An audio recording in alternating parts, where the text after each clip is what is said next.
तो हेलो बच्चों, कैसे हैं आप सब? उम्मीद करते हैं अच्छे होंगे। आज की वीडियो में हम बात करने वाले हैं झारखंड का जो 10th का एग्ज़ाम जो होने वाला है 12 फरवरी को, जो सोशल साइंस का पेपर जो होने वाला है, उसी के रिलेटेड हमने ऑब्जेक्टिव क्वेश्चन को तैयार किया है। तो आपको जो है एग्ज़ाम में आने के 99% चांस हैं कि इस तरह के क्वेश्चन, यानी यही क्वेश्चन आपको रट के जाना है। इस तरह के भी क्वेश्चन आ सकते हैं। तो चलिए बिना देरी किए हुए क्वेश्चन की ओर बढ़ते हैं। तो आज का हमारा पहला सवाल है, निम्नलिखित में से कौन सा जैव संसाधन का एक उदाहरण है? ठीक है, ऑप्शन है मनुष्य, जल, सूर्यताप और लौह अयस्क। इसका आंसर हो जाएगा मनुष्य। चलिए अगले सवाल की ओर बढ़ते हैं। आज का हमारा दूसरा जो सवाल है वो है, मानव जीवन की गुणवत्ता और विश्व शांति बनाए रखने के लिए संसाधनों का समाज में कैसा बंटवारा होना चाहिए?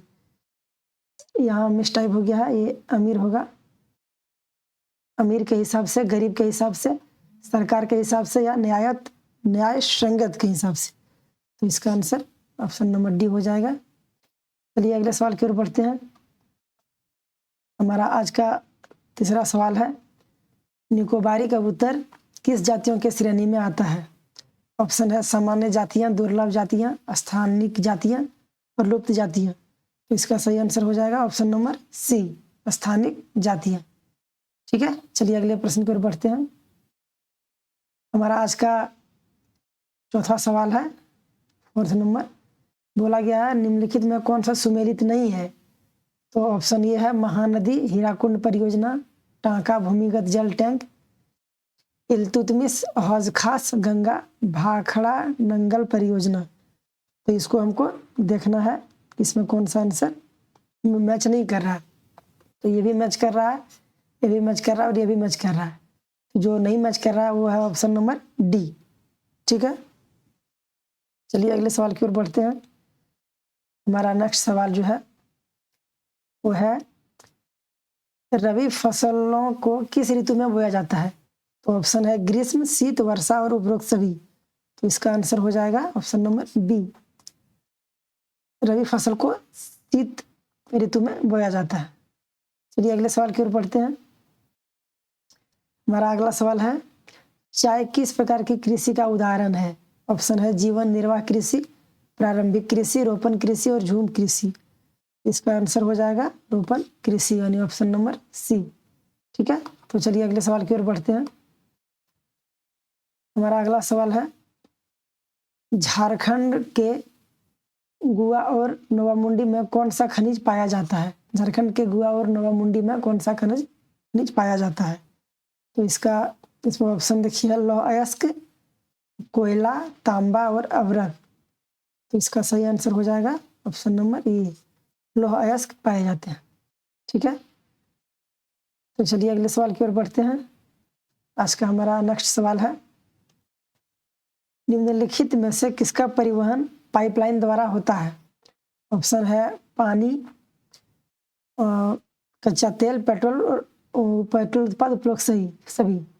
तो पानी का भी पाइपलाइन द्वारा होता है परिवहन, कच्चा तेल का भी और पेट्रोल उत्पाद का भी। इसका सही आंसर हो जाएगा ऑप्शन नंबर डी, यानी उपरोक्त सभी। ठीक है, चलिए अगले सवाल की ओर बढ़ते हैं। हमारा नेक्स्ट सवाल है,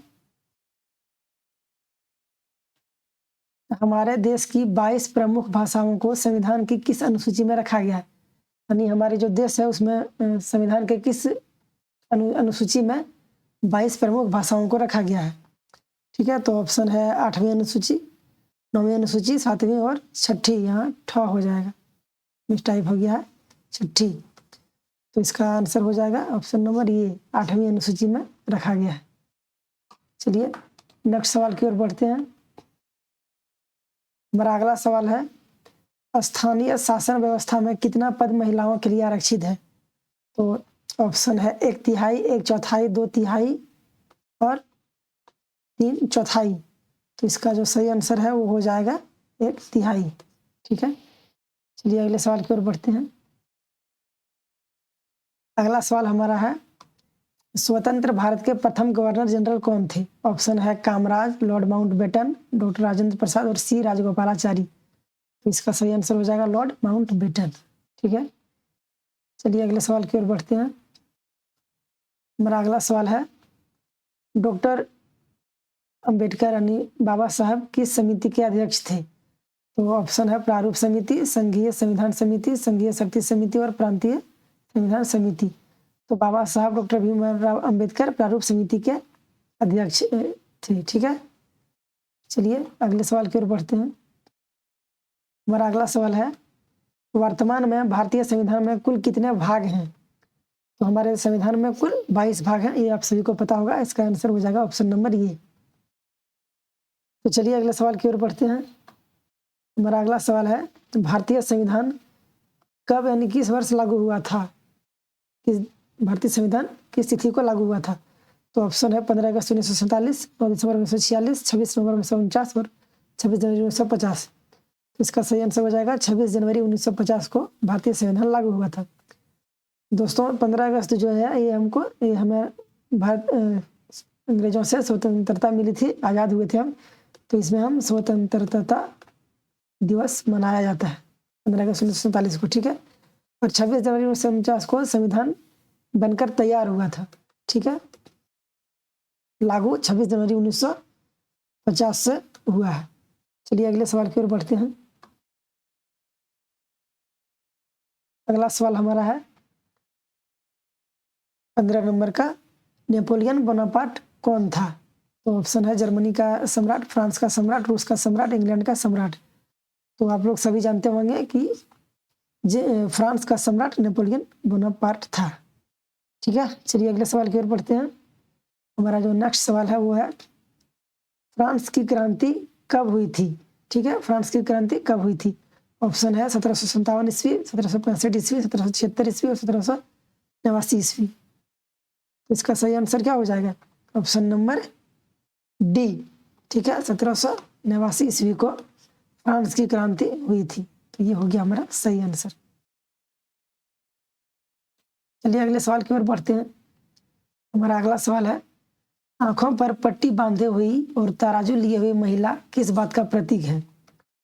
तो ऑप्शन है न्याय, स्वतंत्रता, शांति और समानता। इसका आंसर हो जाएगा ए यानी न्याय। ये जो आंखों पर पट्टी बांधी हुई महिला होती है ये न्याय का प्रतीक है। चलिए अगले सवाल की ओर बढ़ते हैं। हमारा अगला सवाल है, फ्रांस में प्रथम विद्रोह कब हुआ था? ऑप्शन है जुलाई 1815, जून 1821, जुलाई 1830 और जुलाई 1832। इसका सही आंसर हो जाएगा ऑप्शन नंबर सी यानी जुलाई 1830 को फ्रांस में प्रथम विद्रोह हुआ था। अगले सवाल की ओर बढ़ते हैं। हमारा नेक्स्ट सवाल है, इटली का एकीकरण कब पूरा हुआ? इटली का एकीकरण कब पूरा हुआ? ऑप्शन है 1871 ईस्वी, 73 ईस्वी, 76 ईस्वी और 1889 ईस्वी। इसका सही आंसर हो जाएगा ऑप्शन नंबर ए, 1871 ईस्वी को इटली का एकीकरण पूरा हुआ था। तो चलिए आज का 20वां और आखिरी सवाल की ओर हम बढ़ते हैं। वो है, संविधान सभा की प्रथम बैठक कहाँ हुई थी? ऑप्शन है मुंबई, कोलकाता, दिल्ली और मद्रास। तो इसका आंसर हो जाएगा ऑप्शन नंबर सी यानी दिल्ली। दिल्ली में ही संविधान सभा की प्रथम बैठक हुई थी। ठीक है बच्चों, तो चलिए आज तक के लिए इतना ही। मिलते हैं फिर अलग अलग टॉपिक पर, हम अलग अलग सब्जेक्ट का अलग अलग क्वेश्चन को बनाएंगे और आप लोगों को बताया जाएगा। वेरी वेरी इंपॉर्टेंट ये सब सवाल थे जो परीक्षा में आने के बहुत ही चांस हैं, बहुत ही ज़्यादा चांस हैं। ठीक है, तो उम्मीद करते हैं आपको अच्छा लगा होगा। तो हमारे चैनल को सब्सक्राइब करें, बेल आइकन दबाएं और कमेंट करें। मिलते हैं किसी अगले वीडियो में, तब तक के लिए जय हिंद, जय भारत। ठीक है दोस्तों।